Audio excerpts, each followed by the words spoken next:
Hi everybody, welcome back to Alaskan Ballistics. We got a 5-barrel length, 10mm comparison today over the chronograph, and then we're going to shoot it through some pork ribs and some newspapers and see if we can get the bullets out, just see how they did. It's cold, too cold for ballistics gel right now here in Alaska, so we're going to just do the redneck science test there. We've got the new Federal Fusion, and it's listed as a jacketed soft point. It does have a little hollow cavity in the front. I bet that's to facilitate feeding. And you can see right there it is 200 grain. And it's supposed to be going 1,200 feet per second on the box. So not the most powerful 200 grain in the world, but not bad. So we have a 3.6-inch barrel, Tang Folio, EAA witness. All these guns have been cleared. We were shooting at a safe range, of course. And then we have the slightly longer barreled Glock 29. And then we have a KKM barrel, Glock Model 40 with a 6.5-inch KKM barrel. We've got a U-Birdie here in 10mm Cattleman. You can see it's clear. All right. And it's got a 5.5-inch barrel, but it's got that huge muzzle brake on the front too. So, you know, it's probably going to lose velocity. I expect it to get between the 29 and the Model 20 as far as velocity, because you're going to lose a lot of velocity there, plus the cylinder gap. And then we borrowed from Chooks Outdoor Adventures. We have the Glock 20.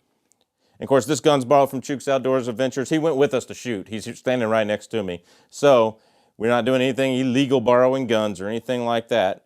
But, all right, this is his 10mm, so go subscribe to Chook. Make sure you do.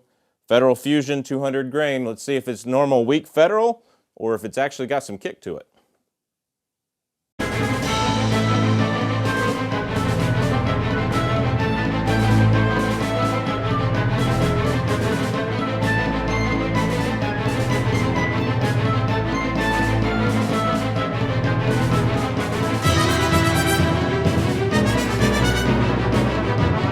Here we go, Glock 29, 10mm Fusion ammo from Federal. Adjust the seat a little bit. Here we are.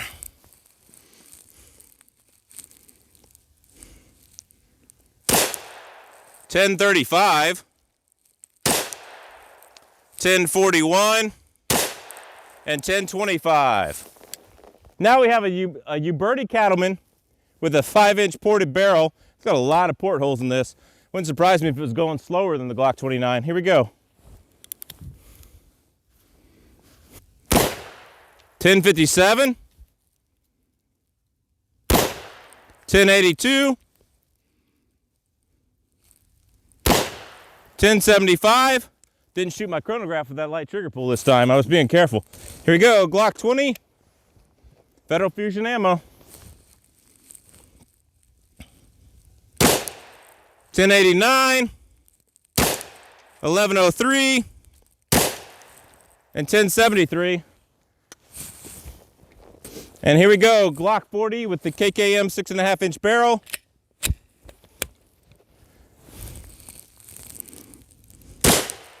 .1186, 1211, 1196. The only thing that came close to the box velocity was the 6.5-inch KKM barrel. Everything else was in the 1100s. Typical Federal for you. We'll see how it does on a penetration test. Here we go, EAA witness, 10mm. Here we go. Federal Fusion. No read, error. 1033 and 1040. So we got two reads from it, 1033 and 1040. So short barrel, not that much velocity, barely longer than the Glock 29 barrel. So not a bad little guns, nice little gun. So this is our add-up slide. I won't insult your intelligence by reading it to you. I just thought it was interesting that it took a 6.5-inch barrel to get even close to the box specs. That means it's pretty bad. Either the powder is very temperature sensitive, which is not good during hunting season, even in the lower 48, or Federal just isn't loading them as hot as they say they are, which is more than likely the case if you've seen Federal numbers before on my channel. This week's shout out goes to Cherry City Guns and Ammo. Cool little channel. Test 500 Smith & Wesson memes. Really great channel. Good guy. Y'all go check him out. All right, Glock 29, Federal Fusion ammo. Stuff was pretty light per Federal. You know, it took a 6.5-inch barrel to get Federal's velocities. So this stuff is pretty light, but we're gonna see how it does penetration test anyways. Too cold for most water jugs, too cold for ballistics gel. So we're doing the newspapers or sales flyers, and they aren't wet because I didn't want them freezing. And we're doing a pork ribs in front of it. And we're gonna shoot the pork rib, and we're gonna shoot it and catch it in the box here. So here we go, 200 grain, Federal Fusion, pork ribs and newspapers. Let's see how it does here. All right. That one, I think, came out the side of the box. Nope, it didn't. I dropped it a little low. It looks like it actually hit and deflected a little bit, and I dropped it a little low, but it made it in the box. That's good. So now here we got this crazy thing here. That's Uberti Cattleman. Let's go with it.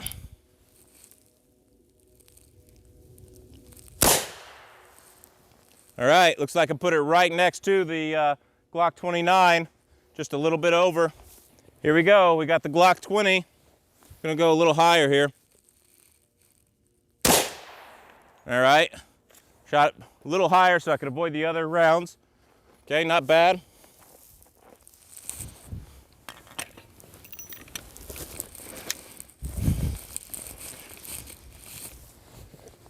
Here we are, Glock Model 40, 6.5-inch KKM barrel. Yeah, the box turned a little bit on the last one. Let me get it this way. All right, that one's so much more accurate. I don't drop it. I don't drop the shots with this one like I do the 29. So much more easier to shoot and pleasant to shoot. And Chuk had an EAA witness. Let's do that too. So Chuk had this EAA witness 10mm with us today. Kind of a shorter barrel. Looks like maybe a 4-inch. Here we are. Okay. Not too bad. Let's see how we did. All right. This is the 29 hole. This is the Uberti, Glock 20, Glock 40, and the EAA witness. Let's see what they did to the back of the pork ribs. So there was some expansion in the pork ribs that Uberti had. Looks like it destroyed the pork ribs the most. I don't know. Well, the EAA witness and the G40. Look at this hole right here. That is crazy big. That G40 was expanding the most. You can see that right there. Really was. So the G20 didn't do much. Might just hit a different part of the ribs or something like that. So not scientific test. I don't claim it to be. It's just more for fun. So it looks like we did capture them all in the box. There's no holes in the back. Not a single hole in the back. So let's open this bad boy up. See what we got here. Oh man, I can see the G29 right here on the side. It was going to curve out the side. But look at that. Good expansion. That'd be a decent hunting round. I mean, good expansion. Obviously it'll go farther in a deer than it would like a caribou or these newspapers or something like that. So not bad. Okay. Looks like, and the G29 actually stopped right there. You can see on the edge of the hole right there. So it didn't penetrate that far. Looks like here's the one from the Uberti. A lot of leg fragments disintegrating. But here we are from the Uberti. Not too bad. And that one probably penetrated about an inch farther. Let's see about this Glock 20. All right, the Glock 20 probably went about the same as the Uberti. Okay, so not too bad. It's holding its base well. That's what's cool. It's not that bad. Okay. And let's look at this EAA witness. Can I get a witness? Yes, I can. Went in about this, just a hair more than the Glock 29, maybe a 1/4 inch more. There we are. Shredded on the witness there. And Going in the same spot here, pulling some lots of copper and lead debris, is the G40. So they didn't really penetrate all that much, but that's just a redneck science test, letting you know those were all caught within, all of those bullets were caught within the first, like, these weren't impacted in here real tight, so within the first 2 to 3 inches of newspaper. You can see the 29 hole right there, whereas the witness was about the same spot. And the G20 and the Uberti penetrated the most, which is kind of what I expect, because the G20 doesn't have the velocity of the G40 to make it open up faster. Although it didn't really open up that much, it just shredded on the G40. It just shredded. There's a lot of pieces in there that I didn't get. So that's that. We'll get these bullets back to the house, and we'll weigh them,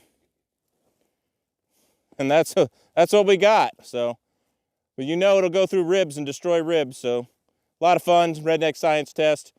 Hopefully we can do a ballistics gel test if ammo becomes more available in the summer. Let me know in the comments if you want to see that. Here we are back with the Federal Fusion. Got the 5 bullets we recovered plus some bullet fragments, which I don't know which they go to. So here we are. We're just going to measure them all, weigh them all. 158.9, not terrible as much as it expanded. That's actually not terrible weight reduction. That's in the 75% range. Let's see, this one I think was out of the G40 if I remember correctly. 181.8, that's not bad. 181.8, not bad at all for a 200 grain bullet. No, this was the one out of the G40? I don't know, there might be newspaper stuck to these as well, who knows. 168.9, not bad.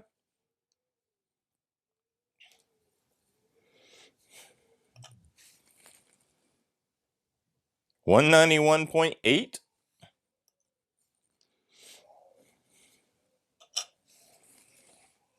And 189.6. So they held their weight well, given that the medium was kind of hard for the bullet. That's not bad. We'll check out expansion here. See, at its widest point. All right, let's measure the expansion here. Here's one right here. Go widest edge to widest edge, I guess. We want to count this as expansion. We got, it's like 0.875. Here's one of the ones that really flattened out. End to end. It's like we got 0.826. 0.826. This one's got that really wide piece. If you count that, you've got 1.145. That's really good. Over an inch of expansion from 10 millimeters is really good. But not much penetration consequently in that medium. Here we got 0.87. And I believe this was the G40 bullet. It shredded a lot. Widest point of expansion is 0.854. So that's all their expansions. Like, subscribe, support us on Patreon if you can, Instagram, Facebook, all that jazz. God bless, take care, we will see you at the range.